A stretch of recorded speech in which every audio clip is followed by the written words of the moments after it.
안녕하십니까. 김정기 TV의 김정기입니다. 2020년 6월 2일 김정기의 세계전망대 제9회 시작합니다. 오늘 주제는 트럼프 흑인 폭동 진압에 군대 동원하나입니다. 미국 전역이 하염에 불타고 있습니다.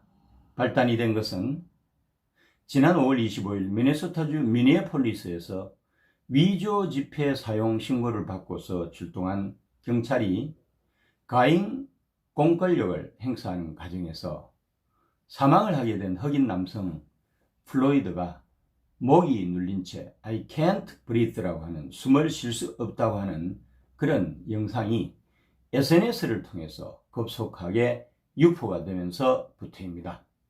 플로이드 사망 사건이 일어난 미네소타주 미니애폴리스에서 즉각적으로 항의 시위가 일어났고요. 이후에 아주 빠른 속도로 전국적인 시위로 확대가 됐습니다. 시위대는 I can't breathe, 숨을 쉴 수 없다. Black lives matter, 흑인의 생명도 중요하다. No justice, no peace, 정의 없이는 평화도 없다라고 하는 구호가 적혀있는 피켓을 들고서 시위를 했습니다. 시위가 격화돼 가지고 폭력적인 양상을 띠게 되자 캘리포니아를 비롯한 15개 주와 수도 워싱턴 DC에는 주 방위군이 동원이 돼 가지고 출동 준비에 들어갔습니다. 시위대원 중에 4,400명이 경찰에 체포되었고요. 총격 사건까지 일어나서 5명 이상이 사망을 했습니다. 왜 그랬을까요? 왜 한 개인의 죽음과 경찰의 처벌로 끝나지 않고 미국 사회를 온통 뿌리채 흔들고 있는 것일까요? 뉴욕타임즈가 이런 현상을 아주 잘 지적하고 있습니다. 코로나19 봉쇄 조치와 경제 둔화, 대규모 실직 사태로 좌절한 미국인들, 특히 미국 사회의 소수자라고 할 수 있는 흑인들이 플로이드 사건을 보면서 불평등과 관련한 고통을 분출하고 있다고요.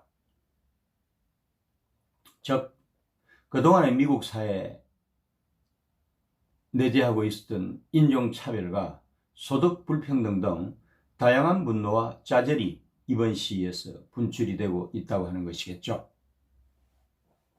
한편 트럼프는 플로이드가 사망하는 사건이 발생하자마자 애도의 뜻을 표시했습니다. 그리고 관련자를 조기 조치를 하는 등 진화에 나섰어요. 그런데 시위가 폭력적인 양상을 띠게 되면서 초강경 대응으로 선회를 해버렸습니다. 트럼프는 성남폭도가 평화적 시위자를 집어삼키게 허용할 수는 없다고 하면서 폭동과 약탈을 단속하기 위해서 군대를 동원할 것이라고 밝혔습니다. 주 방위군에 대한 통수권이 있는 주지사들에게도 강경하게 대처하지 않으면 연방정부가 개입을 하겠다고 하면서 이는 우리 군대의 무한한 힘을 활용하는 것과 대규모 체포를 포함하는 것이다 라고 연방군대 투입을 시사하는 발언을 했습니다. TV를 통해서 비친 폭력과 약탈 장면을 언급을 하면서 폭력 시위대를 향해서 폭도, 약탈자, 심지어는 인간 쓰레기라고 비난을 하면서 시위의 배후에 급진적 좌파, 극우 파시스트에 반대하는 극좌파를 가리키는 용어인 안티파가 있다고 하는 참으로 황당한 주장까지 했습니다.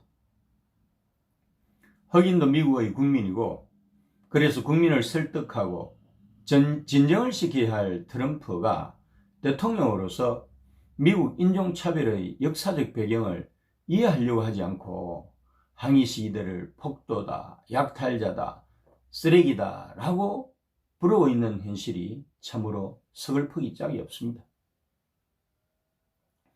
트럼프는 실체도 뚜렷하지 않는 엔티파, 반파시즘 운동이죠.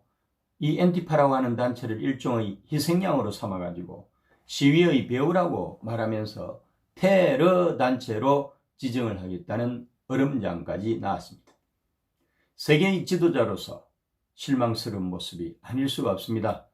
흑인을 포함한 미국민 전체를 대표하는 대통령으로서 흑백 갈등을 극복하고 나아가서는 흑백 통합을 이루어야 할 트럼프가 선거를 앞두고서 백인 지지층 결집만 생각하는 부끄러운 모습을 보이고 있는 것이죠.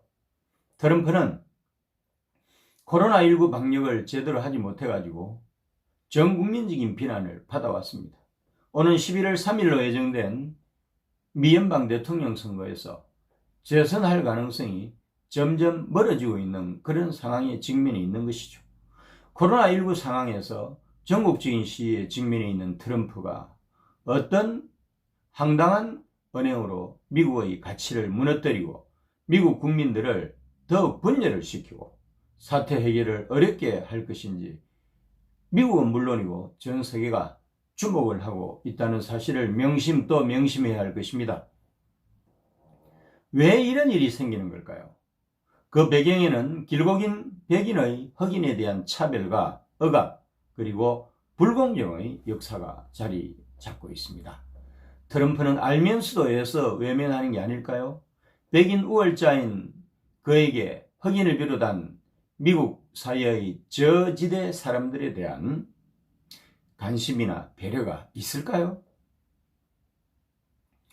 저 역시 유학 시절 흑인 밀집 지역인 뉴욕의 할렘을 처음 방문했을 때는 공포와 두려움을 가지고 갔었어요. 그런데 막상 현장에 가보니까 그것도 사람 냄새 물씬 풍기는 안전지대였습니다.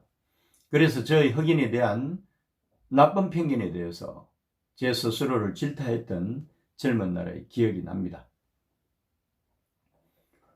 가깝게는 1992년 LA 폭동으로 비하하게 된 1991년 로드니 킹 폭행 사건에서 비롯하는 것입니다.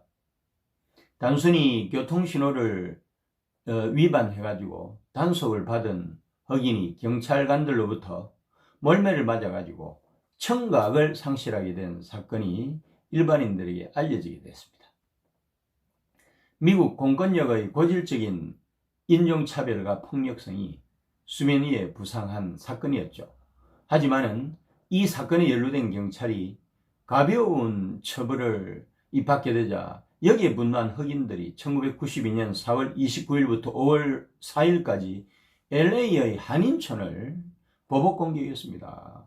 당시 한국에서 군대 갔다 온 교민들이 총으로 무장하고 한인촌을 지켜내려고 했지만은 역부족이었습니다. 이후에는 한국 교민사회가 LA 시정부나 LA 경찰국과 긴밀한 관계를 유지하면서 이번에는 캘리포니아 주 방위군이 한인타운을 지켜주고 있어서 현재로는 약탈은 일어나지 않고 있는 걸로 알고 있습니다. 멀리는 남북전쟁 1861년부터 1865년까지 진행된 남북전쟁 이후 1965년까지 거의 100년간 미국에서 합법이던 인종분리, 인종차별이 그 시초였습니다. 남북전쟁에서 100만 명에 가까운 사상자를 내고서야 노예제도를 폐지를 하고요. 이것을 수정헌법 14조, 15조, 16조에 담기는 했지만은 흑인들에 대한 차별까지 없애지는 못했습니다. 남북전쟁에서 승리를 해가지고 1865년 노예제도를 폐지하고 연방을 지킨 에이브럼 링컨 대통령이 정치적으로 남부를 고려를 해서 인종차별을 건절시키지 못한 것이 낮은 단계에서 이유라면 이유가 되겠죠. 1896년에 연방 대법원은 인종 간의 separate but equal, 분리하되 평등하게 되면은 합헌이다라고 하는 판결을 내렸습니다. 이 때문에 대학이나 고등학교 등 공립학교와 공원이나 주점을 비롯한 공공장소, 기차를 비롯한 대중교통에서 인종 분리가 이루어졌습니다. 심지어 화장실이나 식당, 공공시설, 식수대에서도 인종 격리가 조직적으로 이루어졌죠. 지금은 폐지됐지만 남아프리카 공화국의 유례없는 인종차별 정책인 아파테이드라고 아시죠? 이것도 결국은 미국에서 배운 거란 말입니다. 그 원조가 미국이에요. 어쨌든 1955년 로자 파크스 사건으로 흑인 차별 극복의 전기가 마련된 것은 미국 역사에서 엄청난 일이었습니다. 미국 남부 엘러베마주의 몽고메리의 그 버스에서 흑인 민권 운동에 역사적인 획을 긋는 사건이 발생을 했습니다. 로자 파크스라고 하는 여성이 버스에 타고 백인 전용 칸에 앉았는데 운전기사가 흑인 전용 칸으로 옮길 것을 요구했고, 이것을 거부한 파크스가 흑백 인종 분리법 위반으로 체포가 되었고, 그래서 이 지역의 흑인들이 성차 거부 운동에 들어갔습니다. 마틴 루터킹 목사가 이 사건을 계기로 해서 민권 운동에 뛰어들었고요. 마침내 흑백 분리라고 하는 것은 위헌이다라고 하는 대법원 판결을 받아내는 데 성공을 했습니다. 킹 목사는 1963년에 거행된 워싱턴 대행진을 조직했고, 거기서 I have a dream이라고 하는 나에게는 꿈이 있다라는 그런 명연설로 광장에 모인 수십만 인파는 물론이고 전 세계인들에게 참으로 진한 감동을 주었습니다. 그가 이끈 흑인 민권 운동은 린던 B 존슨 대통령 재임 기간에 결실을 봤는데요. 1964년 시빌 라이츠 액트 민권법이죠. 민권법이 제정돼 가지고 인종, 종교, 여성에 대한 차별을 불법화하고 학교, 일터, 공공시설에서 인종 분리가 금지가 됐습니다. 1965년에는 흑인 등 소수민족의 참정권 보호를 위한 투표권법, Voting Rights Act라고 합니다.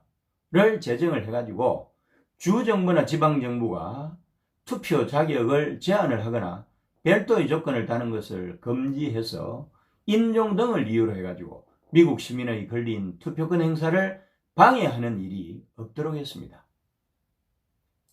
민권법과 투표권의 미 연방의회 통과로 남북전쟁 종전 직후부터 100년 가까이 계속된 짐 크로 액트라고 하는 시대착오적인 인종차별법이 없어진 거죠. 이후에 미국은 제대로 된 문명국가로서 거듭을 나게 됐고요. 이 전통은 지금까지도 면면하게 이어져 오고 있습니다.